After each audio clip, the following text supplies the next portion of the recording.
Futures suggest a modest rally at the opening bell, and Keith Fitz-Gerald joins us this morning. All right, Keith, what do you say? Time to get off the sidelines? I think so, and if you're not yet, you really want to think about it because there's several reasons this market could go an awful lot higher. I think about 9%, 45 on the SPX or so, Stuart. In what time frame? I'm thinking by mid to late fall, if the Fed manages to avoid doing something stupid and we don't have a political conundrum, beyond anything that's already out there. But, there's three things. Fear has shifted to FOMO. Everybody's gotten comfortable with the fact that Powell is not Volcker.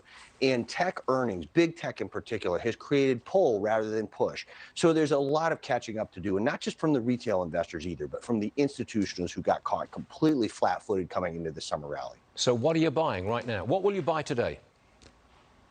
Well, actually, funny enough, I already did. Just before we came on air, I'm a little light in Tyson Foods. I like this synthetic biology. It's like energy. It's not just about dinosaur juice or chicken like everybody thinks now. It's what they're going to do 5 or 10 years from now. And Tyson's got a very large, significant investment in synthetic food that's going to take what we know as our edibles today into the next century. What are you, some kind of believer in Beyond Meat? Not necessarily, but look at it this way. If we're going to take 9 billion people, 10 billion people on the planet, traditional agriculture, there is literally not enough land, not enough fertilizer, not enough water. So we're going to have to do more with less.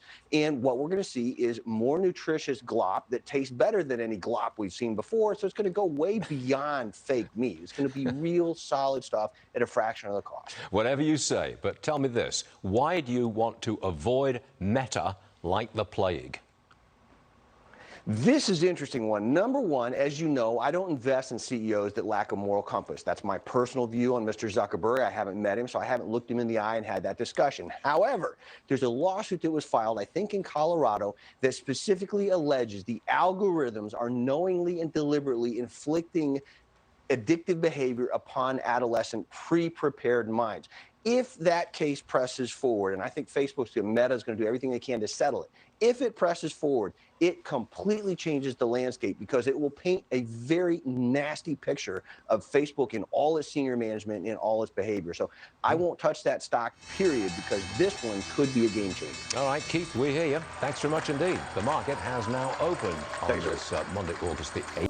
Hi, it's Keith here. Thanks for checking out today's highlight clip. What'd you think? Did I make sense? Is there something you'd like to add? Make sure you leave a comment down below, and of course, click subscribe to keep up right here on YouTube, or sign up for the email newsletter at the link below. You can also find me on Twitter and Instagram for my real-time thoughts on markets, analysis, and a whole lot more.